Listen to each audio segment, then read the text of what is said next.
Hi hello ಎಲ್ಲರಿಗೂ ನಮಸ್ಕಾರ. ಸುದ್ದಿ ಸಾಗರ್ ಈ ಚಾನಲ್ಗೆ ಸ್ವಾಗತ.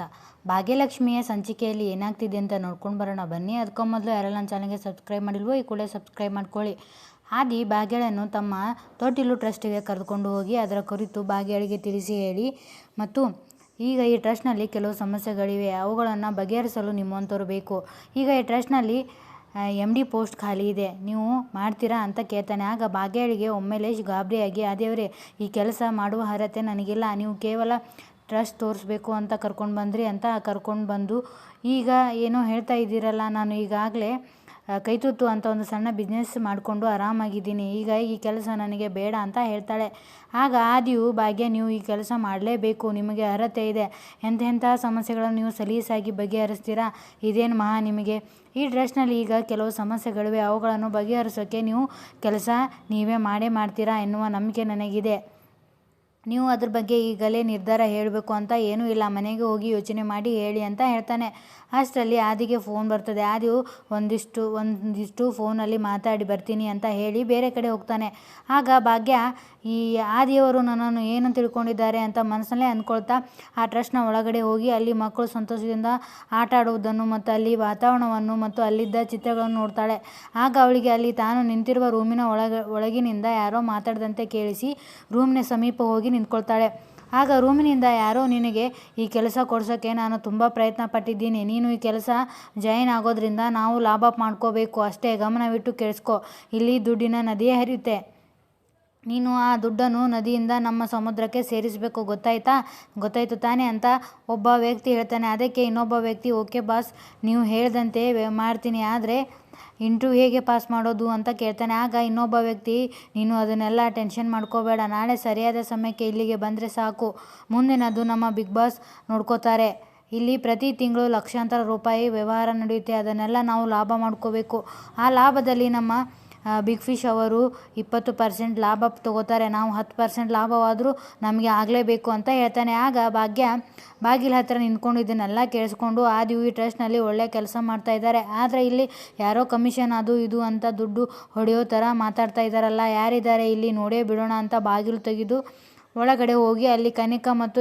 ಇನ್ನೂ ಇಬ್ಬರು ವ್ಯಕ್ತಿಗಳು ಇರುವುದನ್ನು ನೋಡಿ ಕನಿಕಾ ಇಲ್ಲೇನು ಮಾಡ್ತಿದ್ದಾಳೆ ಅಂತ ಅಂದ್ಕೊಳ್ತಾಳೆ. ಅಷ್ಟರಲ್ಲಿ ಕನಿಕಾ ಭಾಗ್ಯಳನ್ನು ನೋಡಿ ರೂಮಿನಿಂದ ಹೊರಗಡೆ ಬಂದು ನೀನೇನು ಮಾಡ್ತಾ ಇದೆಯಾ ಇಲ್ಲಿ ಅಂತ ಕೇಳ್ತಾಳೆ. ಆಗ ಭಾಗ್ಯ, ಆದಿಯವರು ನನ್ನನ್ನು ಇಲ್ಲಿಗೆ ಕರ್ಕೊಂಡು ಬಂದರು, ಇಲ್ಲಿ ನೀನೇನು ಮಾಡ್ತಾ ಇದೆಯಾ ಅಂತ ಕನಿಕಾಗೆ ಕೇಳ್ತಾಳೆ. ಆಗ ಕನಿಕಾ, ಇಡೇಟ್, ನೀನು ನನ್ನನ್ನೇನು ಕೇಳ್ತೀಯಾ ಅಂತ ಹೇಳುವಷ್ಟರಲ್ಲಿ ಅಲ್ಲಿಗೆ ಆದಿ ಬಂದು, ಕನಿಕಾ ನೀನೇನು ಇಲ್ಲಿಗೆ ಬಂದಿದೆಯಾ ಅಂತ ಕೇಳ್ತಾನೆ.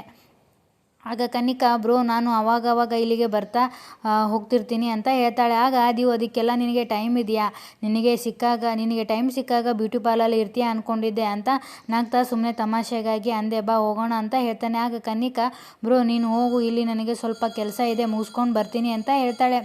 ಆಗ ಆದಿಯು, ಸರಿ ಹೋಗೋಣ ಬನ್ನಿ ಭಾಗ್ಯ ಅಂತ ಹೇಳಿ ಅಲ್ಲಿಂದ ಹೋಗ್ತಾರೆ. ಆಗ ಭಾಗ್ಯ ರೂಮ್ನಲ್ಲಿ ಆ ವ್ಯಕ್ತಿಗಳು ಆಡಿದ ಮಾತುಗಳನ್ನು ನೆನಪಿಸಿಕೊಳ್ತಾ ಮತ್ತು ಅಲ್ಲಿ ಕನಿಕಾ ಇರುವುದನ್ನು ನೋಡಿ ಇದೆಲ್ಲ ಅವಳ ಕುತಂತ್ರವೇ ಇದೆ, ಅಲ್ಲಿ ಏನೋ ಗೋಲ್ಮಾಲ್ ನಡೀತಾ ಇದೆ ಅಂತ ಅಂದ್ಕೊಳ್ತಾ ಕನಿಕಳ ಮುಖ ನೋಡ್ತಾ ಆದಿಯ ಜೊತೆ ಹೊರಗಡೆ ಹೋಗ್ತಾಳೆ.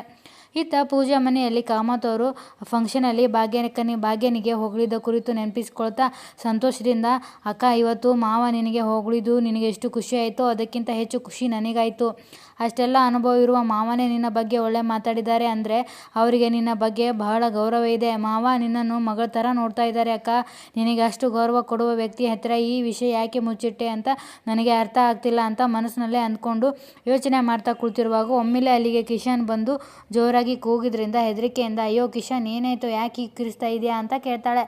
ಆಗ ಕಿಶನ್, ನಾವು ಹನಿಮೂನಿಗೆ ಹೋಗುವ ಸ್ಥಳಗಳು ಇದರಲ್ಲಿವೆ, ನೀನು ನೋಡಿ ಫೈನಲ್ ಮಾಡು ಅಂತ ಪೂಜೆಗೆ ಸಂತೋಷದಿಂದ ಹೇಳ್ತಾನೆ. ಆಗ ಪೂಜಾ, ಬಾವ ಮನೆಗೆ ಬಂದು ಈಗ 3 ದಿನ ಅಷ್ಟೇ ಆಯಿತು, ಈಗಲೇ ನಾವು ಹನಿಮೂನಿಗೆ ಹೋದರೆ ಅವರು ತಪ್ಪು ತಿಳ್ಕೊತಾರೆ ಅಂತ ಹೇಳ್ತಾಳೆ. ಆಗ ಕಿಶನ್, ಅಣ್ಣ ಆ ಥರ ಏನೂ ತಿಳ್ಕೊಳ್ಳಲ್ಲ, ಇವತ್ತೇ ಇದರಲ್ಲಿ ಯಾವುದಾದ್ರೂ ಒಂದು ಸ್ಥಳ ಫೈನಲ್ ಮಾಡಲೇಬೇಕು, ನೀನು ನೋಡಿ ಫೈನಲ್ ಮಾಡು ಅಂತ ಕಿಶನ್ಗೆ ಪೂಜೆಗೆ ಹೇಳ್ತಾನೆ. ಆಗ ಪೂಜಾ ಹನಿಮೂನಿಗೆ ಹೋಗುವ ಸ್ಥಳ ಸೆಲೆಕ್ಟ್ ಮಾಡ್ತಾಳೆ. ಇತ್ತ ತಾಂಡವ ಮನೆಯಲ್ಲಿ ಕುಳಿತು ಆಫೀಸ್ನಲ್ಲಿ ಭಾಗ್ಯಳಿಗೂ ಆದಿಯು ಟ್ರಸ್ಟಿಗೆ 25 ಲಕ್ಷ ಹಣ ದಾನವಾಗಿ ಕೊಟ್ಟಿದ್ದಕ್ಕೆ ಆದಿಯು ಭಾಗ್ಯಳಿಗೆ ಸನ್ಮಾನ ಮಾಡಿದ್ದನ್ನು ನೆನಪಿಸ್ಕೊಳ್ತಾ ಹೊಟ್ಟೆ ಕಿಚ್ಚಿನಿಂದ ಯೋಚನೆ ಮಾಡ್ತಾ ಕೂತ್ಕೊಂಡಿರ್ತಾನೆ. ಅಲ್ಲಿಗೆ ಶ್ರೇಷ್ಠ ಬಂದು, ಯಾಕೆ ತಾಂಡವ್, ಏನಾಯಿತು, ಯಾಕೆ ಇಷ್ಟು ಟೆನ್ಷನ್ ಮಾಡ್ಕೊಂಡಿದ್ಯಾ, ಏನಾದರೂ ಪ್ರಾಬ್ಲಮ್ಮಾ ಅಂತ ಕೇಳ್ತಾಳೆ. ಆಗ ತಾಂಡವ್, ನನ್ನ ಜೀವನದಲ್ಲಿ ಎಲ್ಲ ಪ್ರಾಬ್ಲಮ್ ಆ ಭಾಗ್ಯನೇ ಅಂತ ಕೋಪದಿಂದ ಹೇಳ್ತಾನೆ. ಆಗ ಶ್ರೇಷ್ಠ, ಏನಾಯಿತು, ಯಾಕೆ ಕೋಪ ಮಾಡ್ಕೊಂಡಿದ್ಯಾ ಹೇಳು ಅಂತ ಕೇಳ್ತಾಳೆ. ಆಗ ತಾಂಡವ್ ಭಾಗ್ಯ ಆದಿಯವರ ಟ್ರಸ್ಟ್ಗೆ 25 ಲಕ್ಷ ರೂಪಾಯಿ ದಾನ ಕೊಟ್ಟಿದ್ದು, ಅದರ ಸಲುವಾಗಿ ಆಫೀಸ್ನಲ್ಲಿ ಭಾಗ್ಯನಿಗೆ ಸನ್ಮಾನ ಮಾಡಿ ಅವಳಿಗೆ ಎಲ್ಲರೂ ಹೊಗಳ್ತಿದ್ರು ಶ್ರೇಷ್ಠಗೆ ಅಂತ ಹೇಳ್ತಾನೆ. ಆಗ ಶ್ರೇಷ್ಠ ಕೋಪದಿಂದ ನಿಮ್ಮ ಆದಿ ಬ್ರದರ್ ಏನು ಮಾಡೋಕ್ಕೆ ಹೊರಟಿದ್ದಾರೆ, ಅಷ್ಟಕ್ಕೆ ಅವಳಿಗೆ ಸನ್ಮಾನ ಮಾಡಲಿಕ್ಕೆ ಅವಳು ಮಾಡಿದ ಸಾಧನೆ ಆದರೂ ಏನು, ಬಿಟ್ಟು ಸಿಕ್ಕಿರೋ ದುಡ್ಡನ್ನು ದಾನ ಮಾಡಿದ್ದಾಳೆ, ಅದಕ್ಕೆ ಅವಳಿಗೆ ಇಷ್ಟೆಲ್ಲ ಸನ್ಮಾನ ಮಾಡ್ತಾರಾ? ನಿನ್ನ ಆದಿ ಬ್ರದರ್ನಂಥ ದಡ್ಡ ಶಿಖಾಮಣಿ ನಾನು ಇದುವರೆಗೂ ನೋಡಿಲ್ಲ. ನಿನ್ನ ಆದಿ ಬ್ರದರ್ ಯಾಕೆ ಆ ಭಾಗ್ಯನ ಹಿಂದೆ ಬಿದ್ದಿದ್ದಾರೆ? ಒಂದಿಲ್ಲ ಒಂದು ರೀತಿಯಿಂದ ಅವಳನ್ನು ಮೆರವಣಿಗೆ ಮಾಡೋಕ್ಕೆ ಕಾಯ್ತಾ ಇರ್ತಾರಲ್ಲ, ಅವರೇನು ದೊಡ್ಡದಾಗಿ ಅವಳ ಲೈಫ್ನ ಉದ್ಧಾರ ಮಾಡೋ ಥರ ಇದ್ದಾರೆ ಅಂತ ಕೋಪದಿಂದ ಹೇಳ್ತಾಳೆ. ಇಲ್ಲಿಗೆ ಈ ಸಂಚಿಕೆ ಮುಕ್ತಾಯ ಆಗ್ತದೆ. ಈ ಸಂಚಿಕೆ ನಿಮಗೆ ಇಷ್ಟ ಆದರೆ ದಯವಿಟ್ಟು ಒಂದು ಲೈಕ್ ಕೊಡಿ. ಧನ್ಯವಾದಗಳು.